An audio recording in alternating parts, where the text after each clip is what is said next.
Everyone, this is Bharti, welcome to my channel dream maths. So start से हमने chapter start कर रखा है, दैट इज हाइपोथेसिस टेस्टिंग। इसका पार्ट 1 हम ऑलरेडी कर चुके हैं, जिसमें हमने थ्योरी पढ़ी थी कि इस चैप्टर में कौन से टर्म्स यूज होने वाले हैं, उन्हें उसके बारे में हमें पता हो। वो सारी चीजें हमने पार्ट 1 में पढ़ ली।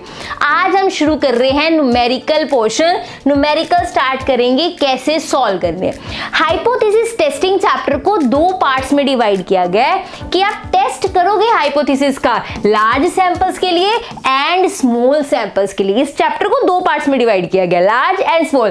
पहले हम लार्ज सैंपल्स के साथ कैसे डील करते हैं, इनकी हाइपोथेसिस टेस्टिंग कैसे करते हैं, वो हम स्टार्ट कर रहे हैं। फिर स्मॉल सैंपल्स की बात करेंगे।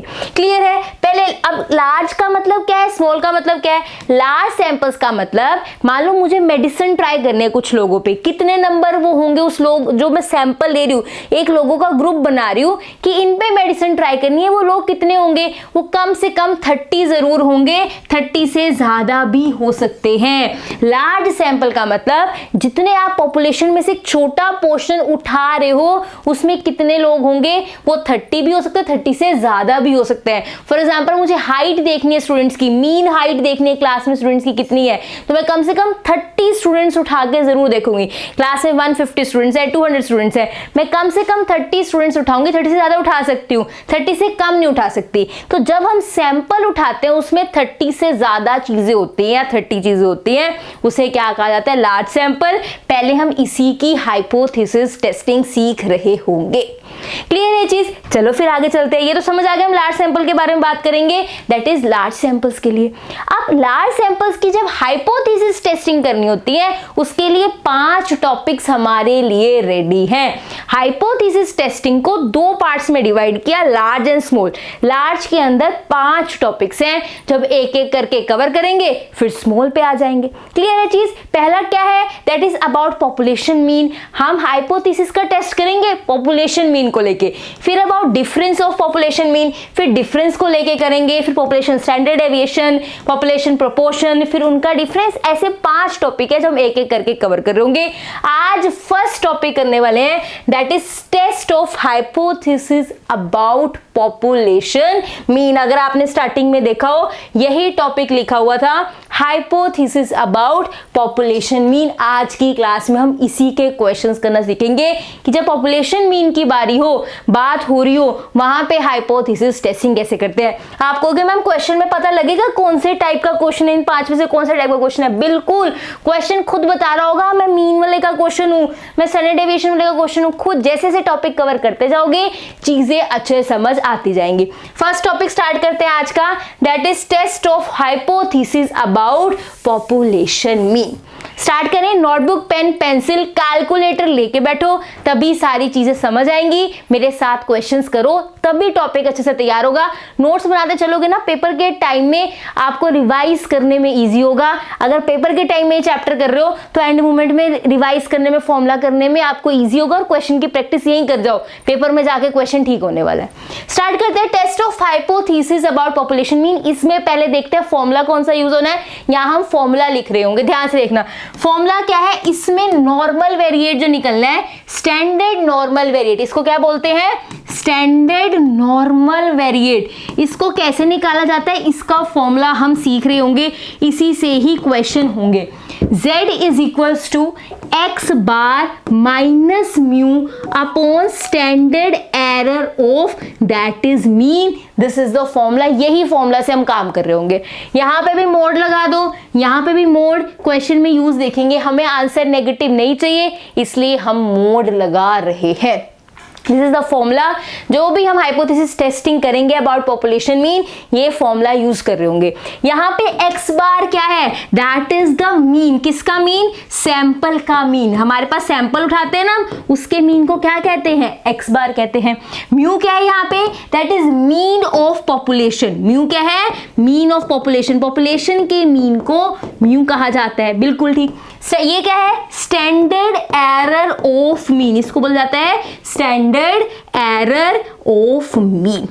अब ये तो क्वेश्चन में दिया होता है, क्या क्या क्वेश्चन में दिया होता है, हमें एक्स बार क्वेश्चन में दिया होगा, म्यू क्वेश्चन में दिया होगा, लेकिन ये हम खुद क्वेश्चन से निकाल रहे होंगे, ये डायरेक्टली नहीं दिया होगा। इसको निकालने का फॉर्मूला आपको माइंड में रखना है, भी क्वेश्चन करेंगे और अच्छे समझ आएगा। इसका फॉर्मूला क्या है, under root that is sigma square by n, या फिर under root s square by n, कोई भी एक फॉर्मूला यूज करके हम क्वेश्चंस में स्टैंडर्ड एरर ऑफ मीन निकाल रहे होंगे। सिग्मा का मतलब क्या है, standard deviation of population, standard deviation किसका, पॉपुलेशन का, और एस का मतलब क्या है, standard deviation of that is sample. ये फॉर्मूलाज आपको आने चाहिए अगर आपने ये हाइपोथेसिस टेस्टिंग करनी है अबाउट पॉपुलेशन मीन। बताओ ये क्लियर है, बस दो ही तो फॉर्मूला है, एक ये वाला फॉर्मूला, एक ये वाला, पता होना चाहिए किसमें क्या है। एक्स बार म्यू क्वेश्चन में दिए होंगे, ये हर क्वेश्चन में हम इस फॉर्मूला से निकाल रहे होंगे, यहां पुट करेंगे, हमें जेड मिल जाएगा। पहले फॉर्मूला नोट कर लो, फिर हम क्वेश्चन स्टार्ट करते हैं। पॉज करके फटाफट से फॉर्मूला नोट करो, फिर आगे चलते हैं। जल्दी से स्क्रीनशॉट नहीं लेना, वो स्क्रीनशॉट फोन में ही रह जाएगा, लिखोगे फॉर्मूला लर्न भी हो जाएगा। फटाफट से करो, फिर क्वेश्चंस पे चलते हैं। जल्दी से नोट डाउन करो फटाफट से। देखो क्वेश्चन नंबर 1, 4 क्वेश्चंस करने आज की क्लास में, सुपर इजीली में क्वेश्चन कंप्लीट कर रहे होंगे, बहुत अच्छी चीजें समझ आएंगी। ध्यान से देखो, the mean height of a random sample of 100 student is 64 inch. ध्यान से, मीन हाइट दे रखी है, 100 स्टूडेंट्स की दे रखी है 64, साथ साथ डाटा लिखते जाओ। मीन हाइट कितनी है, दैट इज, देखो ध्यान से देखना, सैंपल कितने का है, 100 स्टूडेंट्स का है, तो n कितना है, 100 है। ये मीन हाइट सैंपल्स की है, तो x बार है ये, दैट इज 64। मीन किसका है, सैंपल का, सैंपल के मीन को x बार से लिखते हैं, that is 64। And standard deviation is 3, standard deviation s है, क्योंकि सैंपल की बात हो रही है, वो s कितना लिख दिया मैंने, 3। ये सब सैंपल के बारे में बात हुआ है, तो सैंपल के मीन को x बार बोलते हैं और स्टैंडर्ड डेविएशन को s बोलते हैं। टेस्ट द स्टेटमेंट, अच्छा एक टेस्ट स्टेटमेंट को टेस्ट करना है, क्या, that the mean height of population is 67 at 5% level of significance. ये सैंपल का मीन था, तो ये पॉपुलेशन का मीन है ना, मीन हाइट ऑफ पॉपुलेशन, इसका मतलब म्यू की वैल्यू कितनी है, 67, अल्फा कितना है 0.05, मतलब 5%। जो क्वेश्चन में दिया हुआ समझ आ गया, जो वैल्यू दी है समझ आ गई। ये समझना है किसने लिखा है, टेस्ट द स्टेटमेंट, ये स्टेटमेंट टेस्ट करो कि पॉपुलेशन का मीन 67 होगा एट 5% लेवल ऑफ सिग्निफिकेंस। ये डाटा इस क्वेश्चन से समझ आया पक्का। अब जिसने कल समझी थी सारी टर्म्स जो मैंने करवाई थी थ्योरी में, वही सारा आज मैं आपको पैटर्न बताने वाली हूँ, वहां भी मैंने बताया था। अगर आपने लास्ट क्लास देखी बहुत अच्छी चीजें समझ आएंगी कि सबसे पहले क्या निकालते हैं, H नोट लिखते हैं, दैट इज नल हमारी हाइपोथेसिस। फिर हम H1 लिखते हैं, दैट इज ऑल्टरनेटिव हाइपोथेसिस। वही हम यहां करेंगे। पहले क्या लिखेंगे, नल हाइपोथेसिस। जो स्टेटमेंट वो प्रूफ करवाना चाहता है या क्लेम करता है, जिसको टेस्ट करवाना चाहता है, वो हमारी नल हाइपोथेसिस होती है। वो कहता है टेस्ट करो क्या, कि मीन हाइट 67 है, पॉपुलेशन की मीन हाइट को म्यू से लिखते हैं, तो वो चाहता है कि आप प्रूफ करो म्यू जो है मेरा 67 है, तो मेरा नल हाइपोथेसिस क्या होगा, that is mu is equals to 67। जो हमसे वो चेक करवा रहा है, जिसका प्रूफ मांग रहा है, जो क्लेम दे रहा है, जो कह रहा है टेस्ट करो इसको, वही जो बात होती है उसी को हम यस कर देते हैं, वो नल हाइपोथेसिस होती है। वो कह रहा है मीन हाइट ऑफ पॉपुलेशन 67 है, चेक करो। हमने नल हाइपोथेसिस का मान लिया आपकी बात कि म्यू कितना है 67। H1 क्या होता है, ऑल्टरनेट, उसको कहते हैं उल्टा करता है। कह रहा है म्यू 67 है, वो कहेगा म्यू 67 नहीं है। ऑल्टरनेट हमेशा इसके अपोजिट चलता है, म्यू 67 नहीं है, तो म्यू इसका मतलब ऑल्टरनेट के अकॉर्डिंग म्यू 67 से छोटा भी हो सकता है, 67 से बड़ा भी हो सकता है। इधर भी जा सकता है, इधर भी जा सकता है, मतलब ये टू टेल्ड है। जब आप ऑल्टरनेटिव वाली हाइपोथेसिस लिखते हो साथ मेंशन करना जरूरी होता है कि वो वन टेल्ड है कि टू टेल्ड है, क्योंकि H1 म्यू हमने कहा 67 नहीं हो सकता, इधर भी ज्यादा भी हो सकता है, कम भी हो सकता है, दोनों तरफ जा सकता है, तो ये टू टेल्ड है। तो हमने नल हाइपोथेसिस भी सेट कर ली और ऑल्टरनेटिव हाइपोथेसिस भी सेट कर ली। फिर मैंने बताया था अल्फा पता होना चाहिए, अल्फा हमें पता है 0.05, ये भी टिक हो गया। उसके बाद मैंने कहा था कि हमने फॉर्मूला से कैलकुलेशन करनी है, अभी हम कर लेते हैं। अब हम निकालेंगे z, मोड z का फॉर्मूला क्या था, that is x bar minus mu upon standard error of mean. x बार भी है, म्यू भी है, ये नहीं है, ये कैलकुलेट कर लेते हैं। स्टैंडर्ड एरर ऑफ मीन कैसे निकलेगा, जल्दी से बताओ फॉर्मूला, अंडर रूट, यहाँ पे हमारे पास s है, स्टैंडर्ड डेविएशन सैंपल का दे रखा है 3, वही यूज करेंगे, that is s square by n। ये क्या बनेगा, अंडर रूट s स्क्वायर मतलब क्या बनेगा 9, n कितना था 100, दैट इज 0.09 का रूट, इसका आंसर क्या आएगा 0.3। तो मेरे पास स्टैंडर्ड एरर ऑफ मीन कितना आ गया, दैट इज 0.3। ये मैं साइड पे लिख देती हूँ, H0 हो गया, H1 हो गया, अल्फा आ गया, फिर हम फॉर्मूला लगा रहे हैं। ये सारे काम हमने कर लिए। ये अब वैल्यू डालते हैं यहाँ पे, तो यहाँ पे क्या बन जाएगा, ध्यान से देखो, mod z is equals to mod x bar कितना है 64, म्यू कितना है 67 और ये कितना है 0.3। 64 माइनस 67 माइनस 3, लो जी -3, नीचे क्या आ गया 0.3। मोड क्या करता है, इस नेगेटिव को पॉजिटिव कर देता है, तो ये 3 आ गया, ये क्या आएगा 0.3। अब 3/0.3 यहाँ कैलकुलेटर की जरूरत ही नहीं पड़ी, दैट विल भी कितना आ जाएगा 10। आप कैलकुलेटर से करके भी देख सकते हो। मैंने क्या किया, पॉइंट ऊपर हटाया, इसको 30 लिखा, 30/3 10 होता है, मोड z कितना आया 10 आया। अब यहां तक समझ आ गया। अब देखो हमने H0 H1 अल्फा कैलकुलेशन करके वैल्यू निकाल ली। अब हम रेंज चेक करेंगे, हमारे पास अल्फा कितना था 5%, 0.05 इसके लिए, और ऑल्टरनेट में क्या था टू टेल्ड। हमने एक टेबल किया था, आपको याद है, मैंने आपको क्रिटिकल वैल्यू का एक टेबल करवाया था, मैं बता रही हूँ यहाँ पे क्या किया था, अगर 5% का है या 1% का है, यहाँ पे मैंने कहा था ये टू टेल्ड के लिए है, ये वन टेल्ड के लिए है। ये क्रिटिकल वैल्यू का टेबल लर्न होना बहुत बहुत जरूरी है। 5% 1% बहुत कॉमन यूज होता है, इसकी वैल्यूज तो टिप्स पे होनी चाहिए। वैसे मैंने आपको 4-5 वैल्यूज लर्न करवाई थी, 4 वैल्यूज थी, लेकिन ये वैल्यूज आपके पास टिप्स पे होनी चाहिए। सबसे ज्यादा यूज होती है 5% 1% वाली। 5% के लिए टू टेल्ड की जो वैल्यू होती है z की, वो हमारे पास क्या होती है 1.96, और वन टेल्ड के लिए कितनी होती है 1.64। अगर 1% की बात करूं 2.58, 2.33, ये हमें वैल्यूज हमेशा लर्न होनी चाहिए। जैसे ही z का आंसर आता है, हमें इस क्रिटिकल वैल्यू से आंसर अपना चेक करना होता है इस रेंज में है या नहीं। क्वेश्चन में क्या दिया हुआ है 5% लेवल ऑफ सिग्निफिकेंस, ये रहा, वहां लिखा है ये टू टेल्ड है, हमने देखा था ये टू टेल्ड है, मतलब हमारा आंसर 1.96 से छोटा होना चाहिए।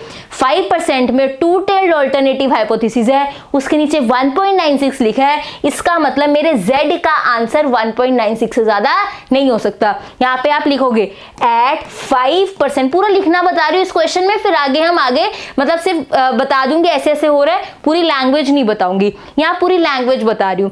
एट 5% लेवल of significance, ऐसे लिखो at 5% level of significance, the value of the critical value of that is z is 1.96। अब 5% level of significance पे critical value कितनी होती है 1.96, प्रॉपरली आप मेंशन करोगे।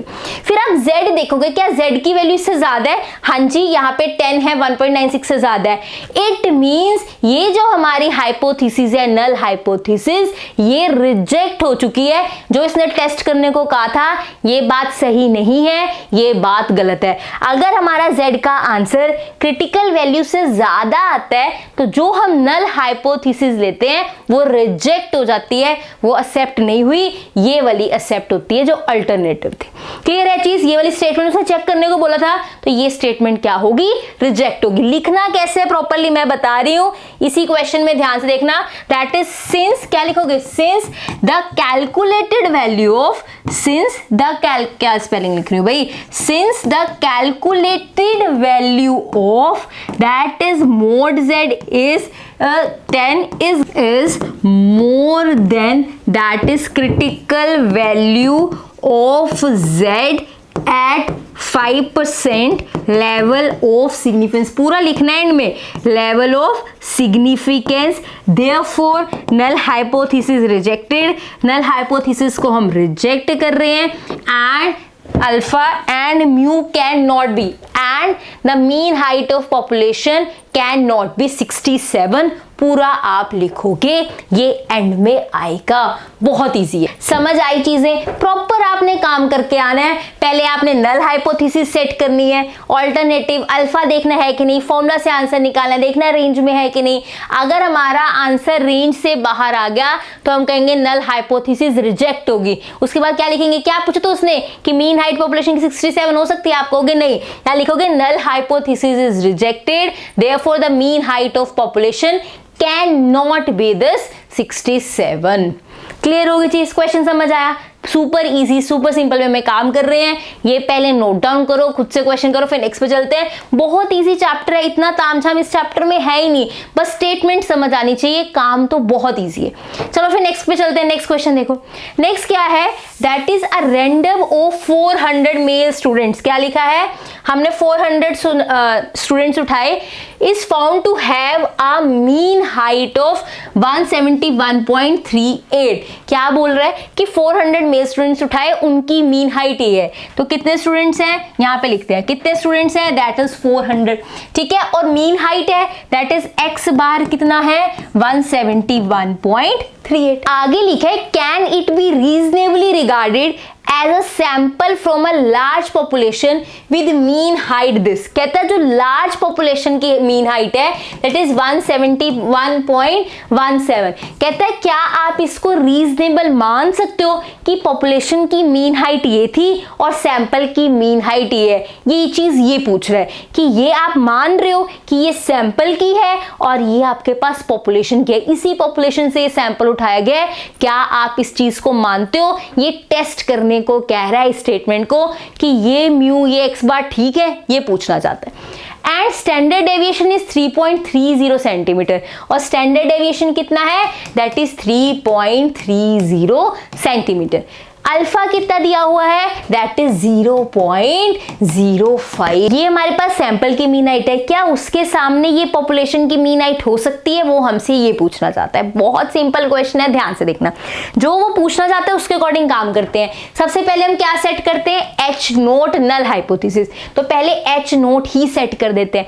एच नोट क्या लेते हैं कि वो कह रहे हैं ना कि म्यू हमारे पास क्या है कि 171.17, ये हमें चेक करना है, तो जो वो चेक करना चाहते हैं हम उसको ट्रू मान लेते हैं और उससे नल हाइपोथेसिस सेट कर देते हैं। उसने कहा था कि ये चेक करो मीन हाइट हो सकती है पॉपुलेशन की 171.17, हाँ जी हम कहते हैं हो सकती है, उसको हमने एच नोट मान लिया।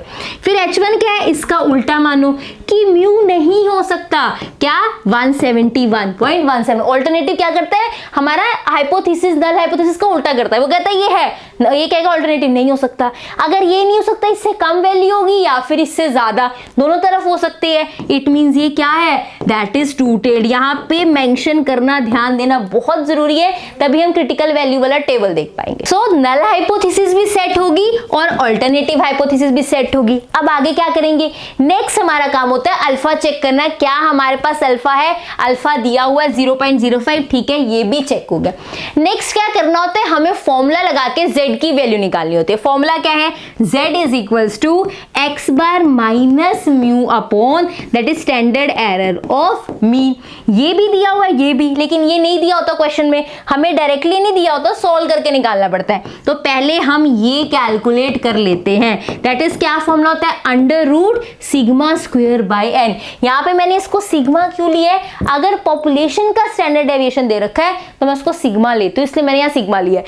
तो यही फॉर्मूला यूज होगा, सिग्मा स्क्वायर बाय n। अगर हमारे पास पॉपुलेशन का दिया होगा स्टैंडर्ड डेविएशन तो हम सिग्मा स्क्वायर बाय n वाला फॉर्मूला यूज करेंगे, लेकिन अगर हमारे पास सैंपल का दिया होगा स्टैंडर्ड डेविएशन तो हम s स्क्वायर बाय n वाला फॉर्मूला यूज करेंगे, जैसे हमने यहाँ पे किया था। ठीक है, चलिए फिर आगे चलते हैं फटाफट से। अब under root sigma square, sigma की वैल्यू हमारे पास कितनी है 3.30, दैट इज 3.30 का स्क्वायर बाय क्या है n, n कितना है दैट इज 400। ये हम कैलकुलेटर से कैलकुलेट करेंगे, आप भी करो मैं भी करती हूँ। सो इसको कैलकुलेट किया, कैलकुलेट करने के बाद आंसर इज 0.165। आप कैलकुलेटर अलाउड है आपको एग्जाम में, आप इजिली कर सकते हो, यही आंसर आएगा। नाउ मूविंग टू, अब हमारे पास स्टैंडर्ड एरर ऑफ मीन आ गया। नाउ अब हम निकालेंगे z की वैल्यू, निकाल लेते हैं फटाफट से।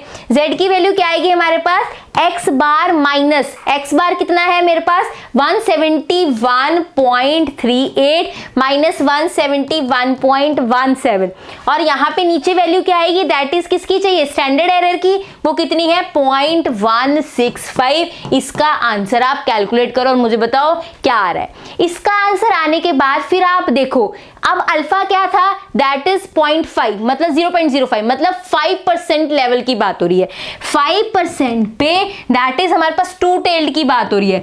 5% पे टू टेल्ड का मतलब होता है 1.96। जो मेरी क्रिटिकल वैल्यू z की होने वाली है वो 1.96 होगी। यहाँ पे आप आंसर निकालोगे, फिर आप यहाँ पे मेंशन करोगे at 5% level of significance that is value critical value of z, पूरा पूरा लिखना। क्रिटिकल वैल्यू ऑफ z कितनी है 1.96। अब यहाँ पे आप देखोगे क्या वैल्यू 1.96 से ज्यादा आ रही है या कम आ रही है।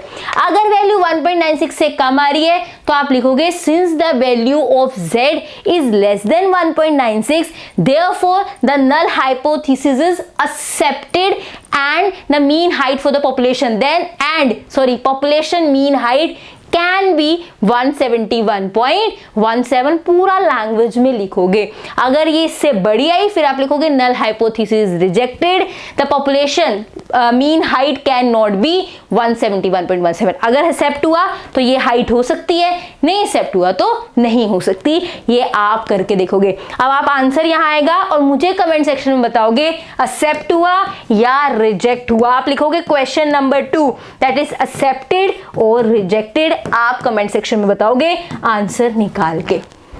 क्लियर है चीज। नेक्स्ट क्वेश्चन में मत आना मेरे साथ, पहले एक्सेप्टेंस रिजेक्शन चेक करो, कमेंट सेक्शन में कमेंट करके आओ, फिर हम थर्ड क्वेश्चन पे चलते हैं। सुपर इजी क्वेश्चंस हैं, बस एक बार प्रैक्टिस हो जाए, चीजें समझ आ जाए। फटाफट से देखो कोई कैलकुलेशंस करो और बताओ क्या आ रहा है इसका वैल्यू। बोर्ड जेड लाई कर रहा है क्रिटिकल वैल्यू या नहीं कर रहा है क्रिटिकल वैल्यू के अकॉर्डिंग, देखो फटाफट से जल्दी से देखो। फिर नेक्स्ट क्वेश्चन पे चलते हैं।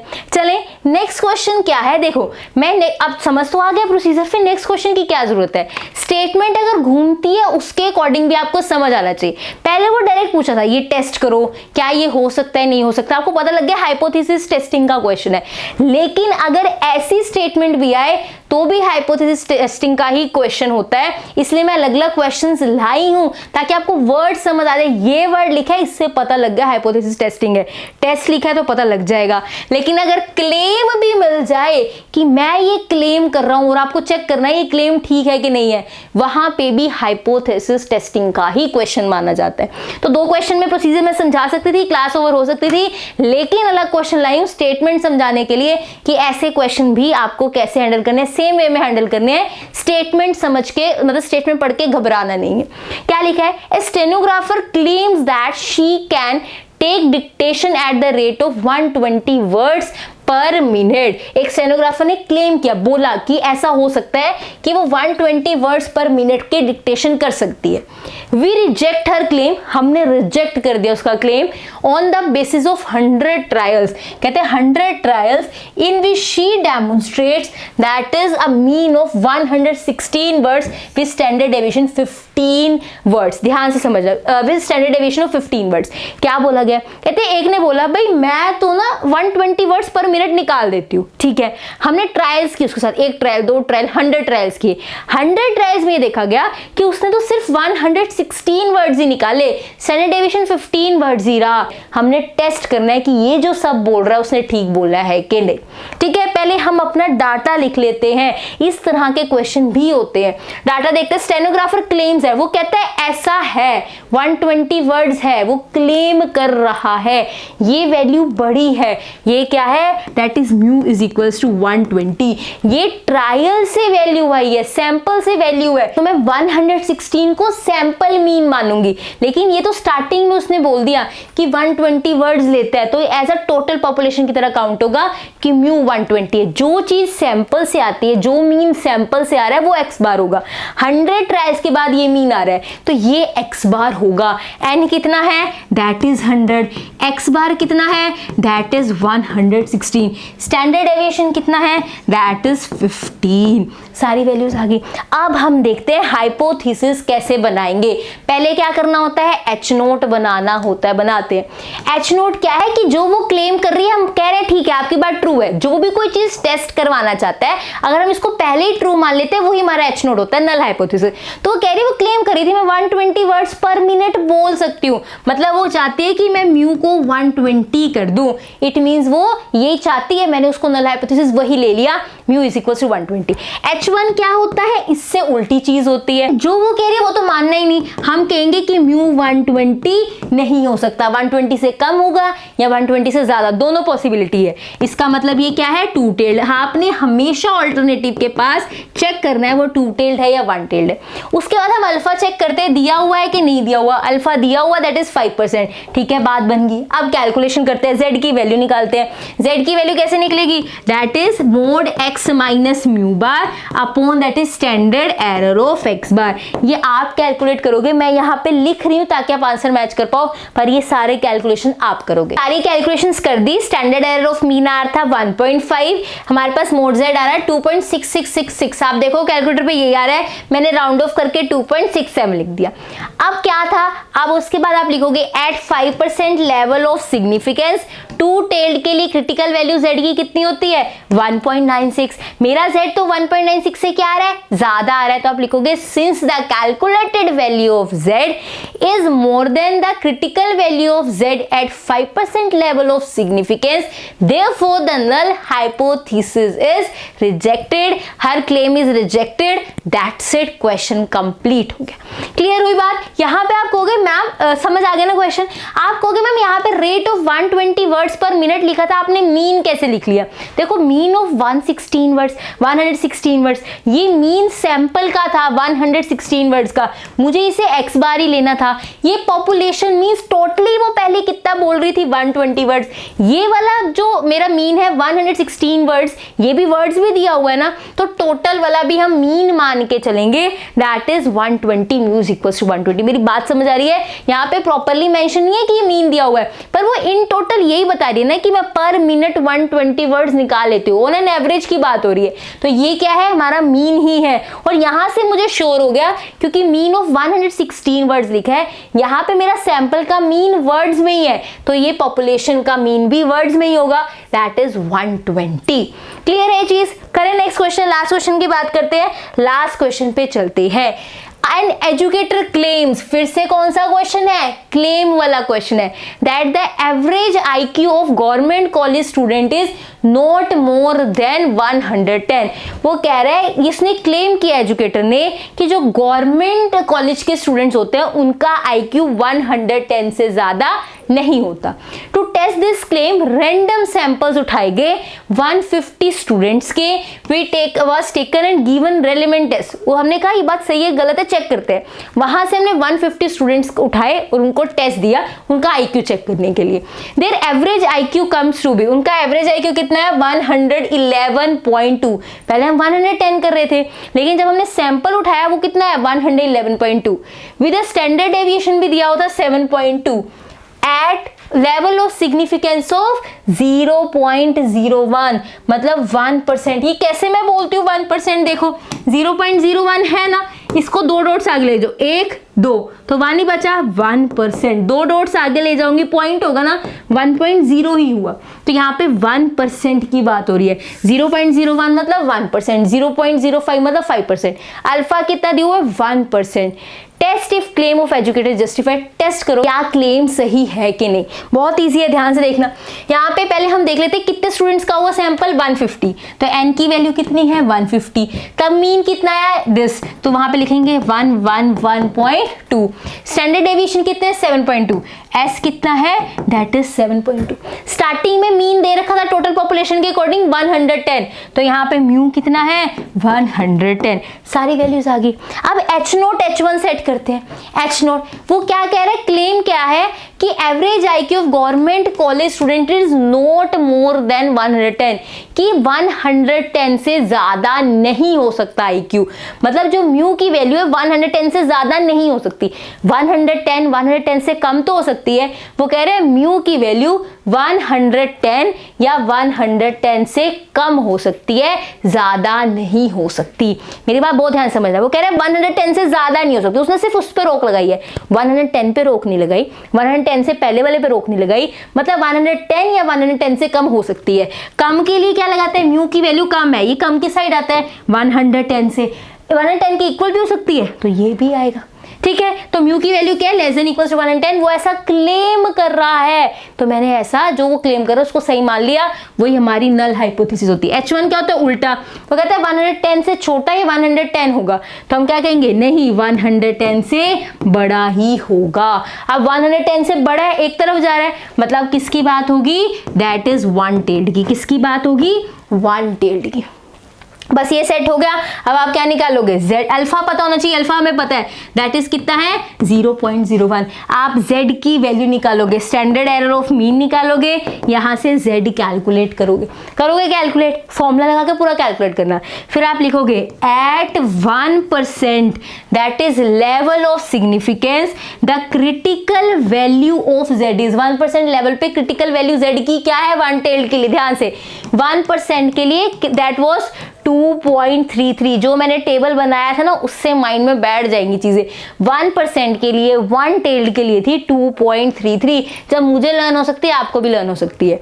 जो आप z का आंसर निकालोगे, चेक करोगे क्या वो 2.33 से लेस आ रहा है, अगर लेस आ रहा है तो आप ये वाला क्लेम एक्सेप्ट करोगे, अगर लेस नहीं आ रहा तो रिजेक्ट करोगे। जो मैंने सिंस वाली साइडलाइंस लिखवाई है वही वहां लिख रहे होंगे। देखो z और इसकी क्या वैल्यू आ रही है, मुझे क्वेश्चन सॉरी कमेंट सेक्शन में बताना कि क्वेश्चन नंबर 4 में एक्सेप्ट हुआ या रिजेक्ट हुआ। ये अब आपके लिए एक सस्पेंस है कि ये बात रिजेक्ट हुई या एक्सेप्ट। आप आंसर निकाल के चेक करोगे और मुझे कमेंट सेक्शन में बताओगे। क्वेश्चन नंबर 2 का भी बताना है, वो आपने लिख दिया होगा मुझे लग रहा है, क्योंकि अगर आप लिखोगे साथ साथ आपको इन्वॉल्वमेंट लगेगी और माइंड में बैठेगा। अच्छा ये तो आपने बहुत अच्छे से किया था, आंसर्स भी लिखे थे कमेंट सेक्शन में। इसका भी आंसर कमेंट सेक्शन में बताओ, जेड की वैल्यू क्या आ रही है, एक्सेप्ट हो रहा है या फिर रिजेक्ट। इससे आपकी प्रैक्टिस भी होगी और कंसेप्ट भी माइंड में बैठेगा। बस यही तो थी, क्या टफ था इसमें। अगर हमने थ्योरी में H0 H1 ये सारी चीजें समझी हुई है फिर दिक्कत आएगी ही नहीं। तो हमारा फर्स्ट टॉपिक हो गया that is test of hypothesis about population. Mean की कैसे हमें मीन के पॉपुलेशन दिए होंगे, सैंपल के दिए होंगे, वहां से कैसे टेस्टिंग करेंगे। नेक्स्ट क्लास में हम ये वाला टॉपिक कर रहे होंगे। जितने भी हम क्लासेस कर रहे होंगे चैनल पे उन सब का लिंक अपडेट मिलेगा आपको टेलीग्राम चैनल पे भी, व्हाट्सएप चैनल पे भी। उन सबके link Telegram channel WhatsApp channel के डिस्क्रिप्शन में है, आप आराम से जाकर ज्वाइन कर सकते हो और अपडेटेड रह सकते हो। I hope you like this video. If you like this video do like, share, comment and subscribe to my channel which is dream maths. Thank you so much for watching.